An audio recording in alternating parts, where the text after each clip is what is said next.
हमको मानहानि और मुकदमा और FIR से डराने वाला यहाँ कोई अभी पैदा हुआ नहीं है। हम कोई बालू माफिया हैं, हम शराब का धंधा करते हैं, किसी सरकारी पद पर हैं।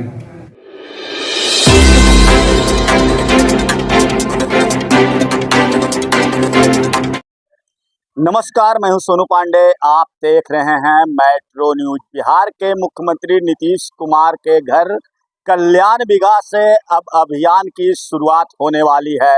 तो आपको मैं बता दूं कि यह चुनावी वर्ष चल रहा है और आगामी विधानसभा चुनाव को लेकर जो है अब सभी पार्टियां जो है वो नालंदा में अपना कदम जमाने लगा है कि जन सुराज पार्टी के संस्थापक प्रशांत किशोर आज बिहार शरीफ के ममता इंटरनेशनल होटल में एक प्रेस कॉन्फ्रेंस का आयोजन किया और प्रेस कॉन्फ्रेंस के माध्यम से इसको लेकर जो है वो बिहार के मुख्यमंत्री नीतीश कुमार को काफ़ी खरी खोटी सुनाई है। 11 मई से अभियान की शुरुआत करेंगे। तो तस्वीर जो मैं आपको दिखा रहा हूँ ये बिहार शरीफ के ममता इंटरनेशनल होटल की तस्वीर है, जहाँ पर एक प्रेस कॉन्फ्रेंस का आयोजन किया गया और प्रेस कॉन्फ्रेंस के माध्यम से उन्होंने क्या कुछ कहा है आप सुनिए मेट्रो न्यूज के माध्यम से। तो आप 11 तारीख से पार्टी का एक बहुत बड़ा अभियान हम लोग जो शुरू करने वाले हैं, उसकी शुरुआत भी नालंदा नीतीश कुमार जी के गांव कल्याण बिगहा से ही मैं करूंगा। वो इसलिए कि जो पार्टी का कार्यक्रम 11 मई से शुरू हो रहा है, उसके 3 महत्वपूर्ण बिंदु हैं। तीनों ही नीतीश कुमार जी से जुड़ा हुआ है। पिछले 3-4 वर्षों में आपने सुना, देखा, चर्चा करी जातीय जनगणना की। तो जिस जातीय जनगणना का रिजल्ट 2 अक्टूबर 2023 में आया, 7 नवंबर 2023 को विधानसभा के पटल पर रखा गया। 24 नवंबर 2023 को नीतीश बाबू ने घोषणा की कि जातीय जनगणना के आधार पर करीब 94 लाख परिवार, जिनको पिछले 25-30 साल में विकास की यात्रा में जो लोग छूट गए हैं, उन परिवारों को 2 लाख रुपए प्रति परिवार के दर से मदद दी जाएगी। ये घोषणा नीतीश बाबू ने विधानसभा में की, उनके ट्विटर के हैंडल पर भी है, आप लोगों को भी पता है। उसके बाद 2 बजट बीत गया, अभी तक किसी को 1 रुपया भी नहीं मिला। उस पर सरकार ने कोई चर्चा नहीं की। कई बार जब हम लोग बिहार में घूमते हैं, लोग कहते हैं कि नालंदा में बहुत काम हुआ। तो इसलिए मैंने तय किया कि भाई जो 2 लाख रुपया उनको प्रति परिवार देना है, कल्याण बिगहा नीतीश, नालंदा भी नहीं, कल्याण बिगहा नीतीश बाबू के गांव चलकर देखें कि क्या किसी को 2 लाख रुपया मिला है कि नहीं। तो 11 मई को मैं आऊंगा और कल्याण बिगहा से इसकी शुरुआत करूंगा। दूसरा उस आंदोलन का बिंदु है कि 2006 में नीतीश बाबू ने दलित महादलित का अलग अलग एक योजना उन्होंने घोषित की। 2006 में नीतीश बाबू ने महादलित परिवारों के लिए घोषणा की थी कि हर परिवार को जो होमलेस है, घर नहीं है, जिसके पास जमीन नहीं, उसको 3 डिसमिल जमीन सरकार देगी। सरकारी जमीन से अगर नहीं मिलेगा तो खरीद कर देगी। पूरे बिहार में इस योजना में कुल 50 लाख दलित अति पिछड़े समाज के लोगों को घर बनाने के लिए जमीन मिलनी चाहिए थी, लेकिन अभी तक सिर्फ 2,34,000 परिवारों को ही ये जमीन मिली। और अभी प्लानिंग कमीशन का एक रिपोर्ट आया है दिल्ली से, जिसमें बताया गया कि 2,34,000 में करीब 1,20,000 परिवार ऐसे हैं जिनको सिर्फ पेपर पर ही ये जमीन मिली है। करीब मतलब आधे लोगों को वो जमीन अभी तक नहीं मिली। और ये बहुत बड़ी बात है। इसको भी देखने के लिए मैं जाना चाहता हूँ कल्याण बिगहा कि ये सिर्फ सरकारी आंकड़ों की बात है कि सही में जमीन पर नीतीश बाबू के अपने गांव में भी दलित परिवारों को जमीन मिला है कि नहीं, इसलिए देखने के लिए भी कल्याण बिगहा जाएंगे। तीसरा आंदोलन का मुद्दा है कि यहाँ भूमि सर्वे हो रहा है, नालंदा में भी हो रहा है। पूरे राज्य में लोग त्राही कर रहे हैं। पिछले 3-4 वर्षों में लैंड डिजिटाइजेशन के नाम पर भूमि सुधार का जो कार्यक्रम नीतीश बाबू की सरकार ने शुरू किया है, इसमें हर दिन हालात ये है कि कोई घर ऐसा बाकी नहीं है जिसमें घर में परिवार में झगड़ा न लगे। जमीन के दाखिल खारिज में, रसीद कटाने में, जमाबंदी में हर जगह लोगों को 10,000, 20,000, 25,000, 50,000 रुपया घूस देना पड़ रहा है। हालात ये है कि आप लोग तो पत्रकार हैं, रोज देखते होंगे कि बिहार सरकार में राजस्व विभाग जो है वो उनके जनता से धन उगाही का सबसे बड़ा सोर्स बन गया है। नीतीश बाबू का नाम सुशासन बाबू रखा गया है, इसी धरती से वो आते हैं। तो मैं ये देखना चाहता हूं कि नालंदा में कल्याण बिगहा में किसानों को या भूमि के मालिकों को घूस देना पड़ रहा है कि नहीं देना पड़ रहा है। यहाँ रसीद क्या बिना घूस के कट रहा है, क्योंकि लोग बताते हैं, और जब मैं नीतीश जी के साथ था तो ये देखता भी था कि नालंदा के हर मामले को चीफ मिनिस्टर के ऑफिस से देखा जाता है। तो अगर नालंदा में ये 3 बात सही पाई गई तो आप समझ सकते हैं कि बिहार के दूसरे हिस्सों की क्या हालत होगी। तो 11 तारीख को पार्टी के इस कार्यक्रम का हस्ताक्षर अभियान हम लोग शुरू कर रहे हैं, जिनमें ये 3 बिंदुओं को हम लोग कवर करेंगे कि जिन 94 लाख परिवारों को 2-2 लाख रुपया आपने कहा था जातीय जनगणना कराकर उनको अभी तक 1 रुपया मिला कि नहीं मिला, या फिर जैसे मोदी जी का 15 लाख रुपया हर परिवार को देने का वादा जुमला साबित हुआ। आप भी ये मान लीजिए कि बिहार में भी आपने ये जुमला ही फेंका था।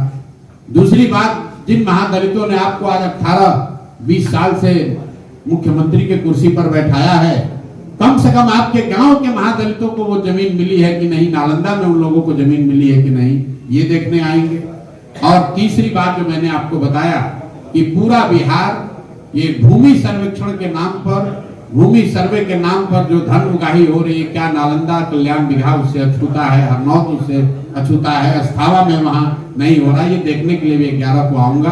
और आज इसलिए आए हैं कि चूंकि जैसा मैंने बताया 3 बरस से यहाँ आए नहीं थे, साथ ही यहाँ रात दिन मेहनत करके जन स्वराज की सोच को घर घर पहुंचाने में लगे हैं।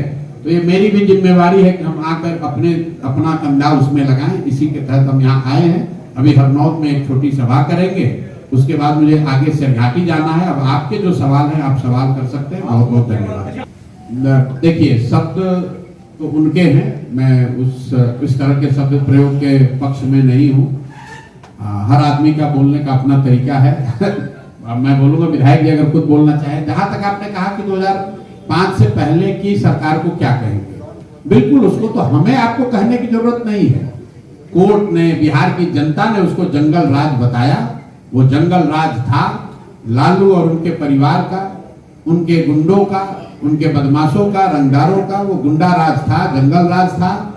ये बात तो कोर्ट ने कहा, ये बात बिहार की जनता ने पिछले 2005 से 20 वर्षों से ये दिखाया है। लेकिन वो राज बहुत खराब था, इसलिए अब कम खराब वाला अच्छा है, ये भी बात ठीक नहीं है।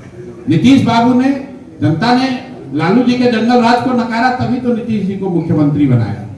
और 2005 से लेकर 2015 तक, 14 तक नीतीश बाबू ने अपनी ओर से जो काम किया है उसको जनता ने स्वीकारा भी है, उसको रिवॉर्ड हो रहा है।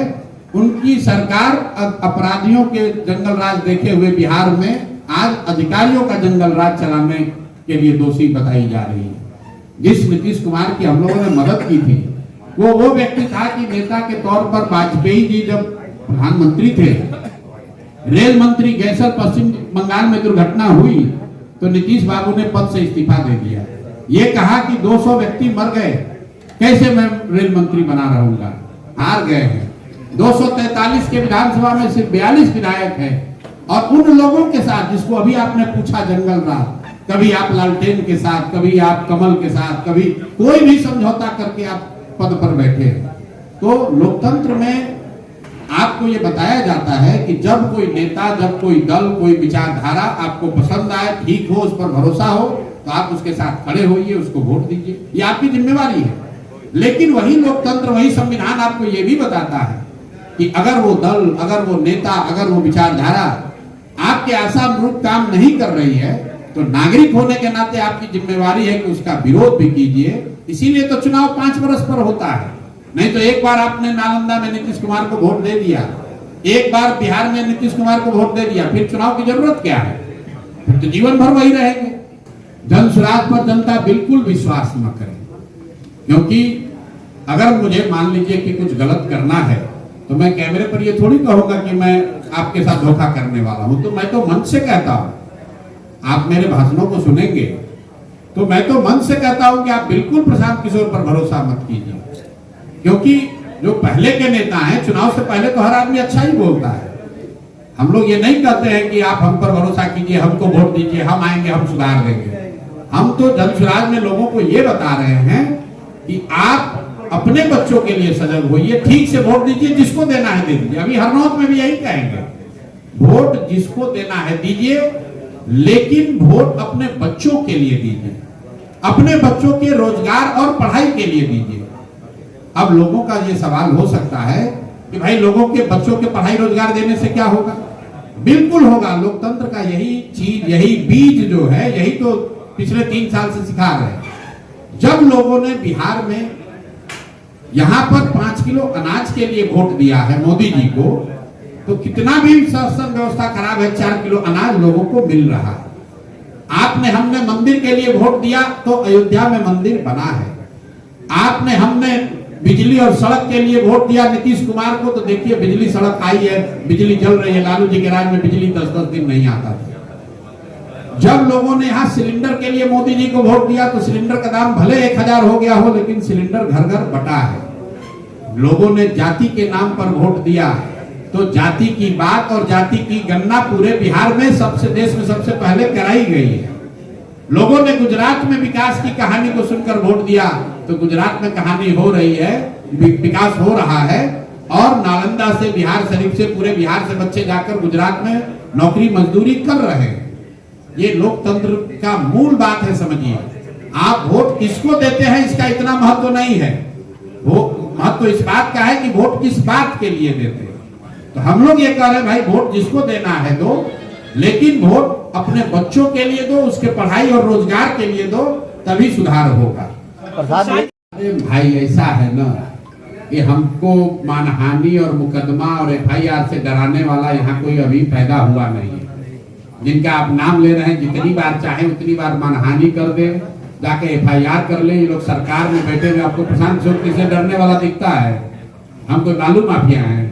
हम शराब का धंधा करते हैं, किसी सरकारी पद पर हैं, डंके की चोट पर 3 बरस से बिहार में अभियान चला रहे हैं। और आपके सामने अभी आए हैं, देख लीजिए, एक हवलदार भी हमारे साथ नहीं है। जिस बिहार में मुखिया बनने के बाद लोग 4 गो गनमैन लेकर घूमता है सुरक्षा के नाम पर, उसी बिहार में 3 बरस से पैदल चल रहे हैं और आज तक एक सिपाही भी नहीं लिया हमने, और हमको एक कुत्ता भी नहीं काटा।